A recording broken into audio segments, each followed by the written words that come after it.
This rich and saucy pasta will take less than 30 minutes from start to finish. This is my secret weapon dinner. I'll be giving a lot of tips today, hopefully to help you be prepared to make this meal on a weekly basis. So one thing I do is make sure I have Italian sausage ready to go in the freezer. I pack them up in 1-pound bags and I flatten them as much as possible. One, so that it's easy to find and to store in the freezer. And because it's thin, it's easy to defrost. And even if it's not completely defrosted, you can start cooking and you're not starting with a whole lump of sausage. You know what I'm talking about, right? Yeah. We're using the Instant Pot today. I'm turning the saute on and adjusting it to more, which is higher heat. And while we're waiting for that to heat up, you'll need a jar of your favorite sauce. So lately we've been enjoying this Campagna, Parmesan, and Romano pasta sauce. And you'll need 1 pound of spaghetti. And our family prefers the spaghetti to any of the other shaped pasta. And so I'm going to show you how to layer that in the pot so that it doesn't like clump up. And a bunch of herbs and spices that you like that will go with the sauce, along with some better than bouillon beef flavor. All right, it's hot. Okay, perfect. If you need to add oil, you can add some olive oil, but I find that the Italian sausage that I get is already quite fatty. So I'm just gonna dump it in there. And it's still slightly frozen, but because I had frozen it flat, it's actually easy to cut through. So you just want to cook the sausage until it's done and fully cook through. So I prefer sausage because it already has a lot of flavor in it and the texture is way different from beef. I like the texture of the sausage better. And this sausage is a mild sausage, but I also like using sweet sausage, which is essentially just not spicy at all. This is one of my secret weapon meals because my family never complains about this pasta, and they have it every week. It's amazing. Okay, so it took about 4 minutes to get the sausage cooked, and it was still slightly frozen. And now I'm going to add all this extra spices just to make it a little bit tastier.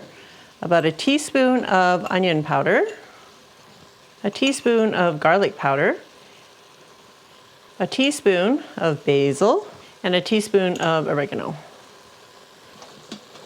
That's it?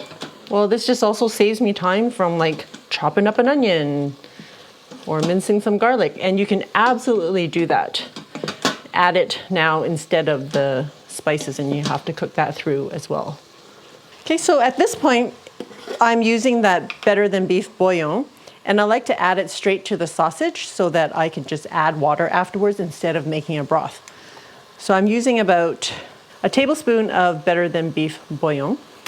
And if you don't have this, what you can do is just use beef broth instead of water. Okay, and turning off the heat. I'm using a pound of spaghetti. And we really like the texture of spaghetti for this recipe instead of the shaped pasta.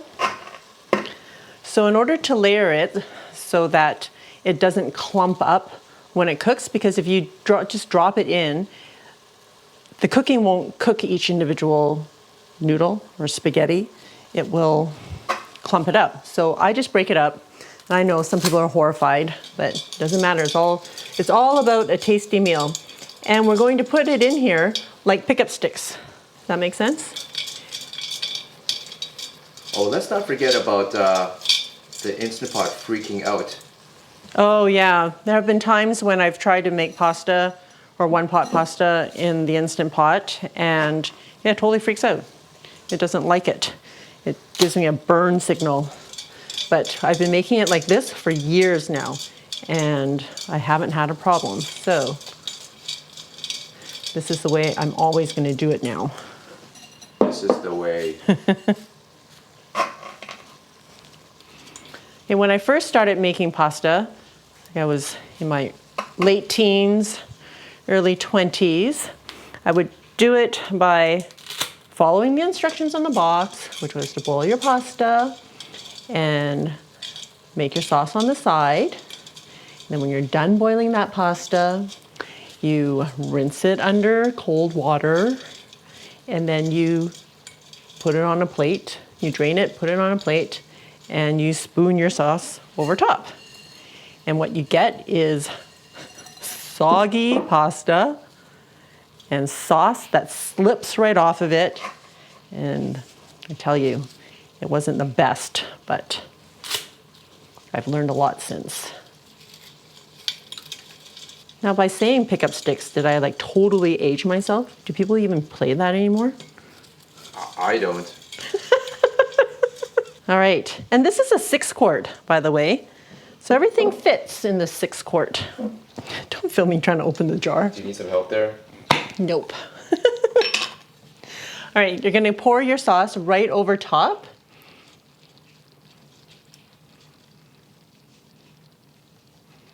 My jar of sauce is 675 mils, which is about 2 2/3 of a cup. I don't know what that is in ounces. I'm gonna use 1 jar of water. I have found that 3 cups of water is too much, so 675 mils is about 2 cups and 2/3 of a cup, and that's the perfect amount. And you also get all the sauce out of the jar. Yeah, don't waste any of that good stuff. I'm just gonna pour that in all the way to the bottom. And how come you're pouring it to the side and not just straight on top? I don't wanna mess with the tomato sauce I've made on top, or that I've poured on top. So the reason why the tomato sauce is on top is because it's the tomato that burns on the bottom that will stop the Instant Pot from cooking. So it thinks it's burning. Well, it will burn, actually. If you leave it long enough, the tomato will sit to the bottom and burn the bottom. What we want is for all of the liquid to be absorbed into the pasta, and this will help do that. Okay, putting the lid on. How come I still can't do this backwards? Locking it into place, making sure that sealing knob is on sealing.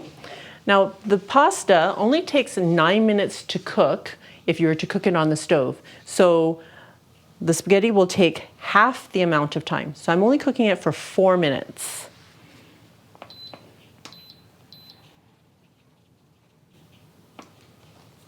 What skills? And that's it. We'll see you in a bit. It took about 15 minutes for the pressure to come up, and then 4 minutes to cook, and then I quick released the pressure.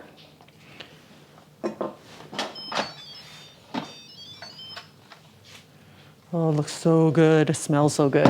Okay, so can you see that some of these strands that are just kind of hanging out on the edge? So they're not fully cooked. So what I do is just make sure that they are submerged, and I give the pasta a mix, because remember the pasta sauce was sitting on top, all of our sausage meat was on the bottom. So I'm just stirring this around, and we're gonna let it sit for 1 minute. And that will make sure that the rest of the pasta, like those little ends, will be completely cooked through, and then we'll be ready. All right. Is that enough for you, dude? Yeah, I think so. Okay, I happen to have some Italian parsley that is still growing in the garden, amazingly enough. So I chopped some up, and you can fancy it up with some basil instead if you like. Use what you've got. Or you can just eat it without the extra greens. Are you all ready for? Yeah. The taste. Christmas edition, because this would be the last upload before Christmas. Wow. End of the year, guys. Crazy, crazy, crazy. Anyways, this dish is our family go-to for a lot of reasons. It's straight up good, and it's dead simple and easy. So easy, even you make it sometimes. Dare I say, maybe it even tastes better. You know, when we're working, things get really busy, and before we know it, it's like crunch time to make dinner and to get food on the table. So this dish always delivers because we have all the stuff in the kitchen and it's just ready to go. And when it hits a table, I don't hear any, oh, this again? No, never. It's quiet because it's good. So here it goes. And I was just stalling because it's hot.